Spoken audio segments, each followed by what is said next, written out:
Olá, olá, olá! Eu sou a professora Vanessa e hoje nós vamos revisar a estrutura das palavras, aquelas partezinhas que formam as palavras, e aí você sabendo sobre isso ajuda muito a entender as regras de ortografia e acentuação. Então vamos começar.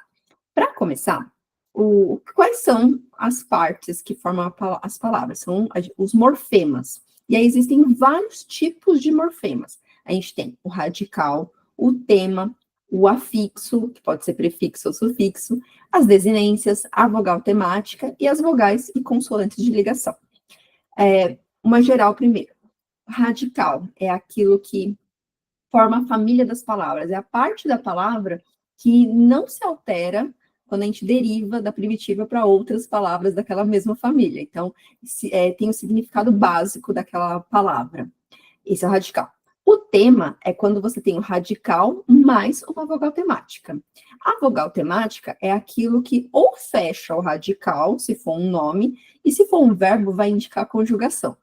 As desinências são a partezinha ali do final da palavra que nos nomes vai indicar o gênero e o número, e nos verbos vai indicar o tempo, o modo, a pessoa do discurso e o número, né, singular ou plural. Tem também os afixos, né, que eu já disse, que é aquilo que a gente vai colocar no radical para acrescentar significados e formar novas palavras. E aí nós temos o afixo, que é o prefixo, que vai antes do radical, e o sufixo, que vai depois do radical.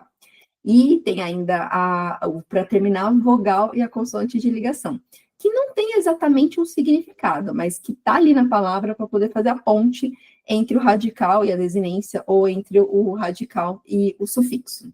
Ok? Vou mostrar aqui o resumo que eu preparei com os exemplos. Espera aí.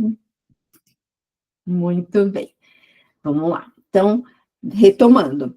Radical é a parte mais importante da palavra que vai se repetir em todas as palavras que forem da mesma família. Então, por exemplo, ativo, atividade, inativo. Essa parte que se repete é o radical. Temos também o tema. O tema é o radical mais uma vogal temática. Nos verbos é fácil identificar porque você coloca no infinitivo, você pega no infinitivo, tira a letra R, ali você já vai ter o tema da palavra do verbo, no caso. Os afixos, duas possibilidades. Ou o prefixo, que vai antes do radical, que nem na palavra infeliz, né? O in é um prefixo de negação. E o sufixo é o que vai depois do radical. Então, por exemplo, felizardo, esse ardo aí é o nosso afixo, que se chama sufixo, que tem felicidade. Desinência, a gente tem dois tipos também, ou vai ser nominal, ou vai ser verbal. Nos nomes, indica gênero e número, e nos verbos indica a pessoa do discurso, então, primeira, segunda ou terceira pessoa, aí o número do singular e do plural, e também indica tempo e o modo que o verbo está conjugado.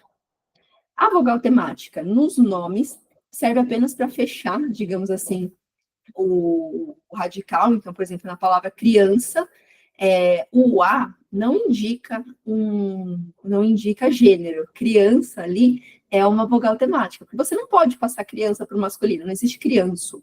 Quando não dá para fazer essa mudança do singular, do feminino para o masculino, do masculino para o feminino, aquela letrinha não é uma desinência de gênero, aquela letra vai ser a nossa vogal temática.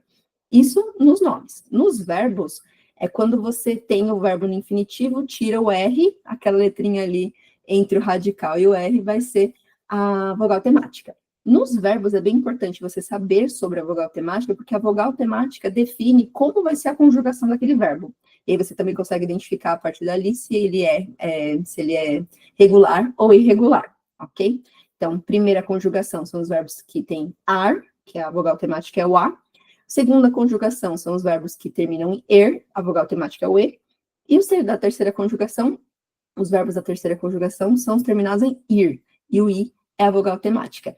Professora, qual que é a conjugação? Existe quarta conjugação? Qual que é a conjugação do verbo por? O por, não existe quarta conjugação com o ozinho, né? O verbo por veio lá atrás do verbo poer. O e sumiu, mas a gente mantém ele na segunda conjugação. Então, por, dispor, todos os verbos derivados ali do por serão da segunda conjugação, mesmo sendo o e não e. E aí a vogal vogais e consoantes de ligação, elas não têm exatamente um significado, elas não acrescentam significado na palavra. Elas só servem ali de elemento de liga entre o radical e a desinência, ou entre o radical e o sufixo. Ok? É isso. Quem é meu aluno vai receber aqui o resumo com os exemplos para poder treinar, revisar. 2 exercícios dinâmicos e um exercício escrito. Qualquer dúvida que tiver, me manda lá no WhatsApp que eu te ajudo. E se você quer ser meu aluno, eu vou deixar as informações aqui na descrição, ok? Até mais, pessoal.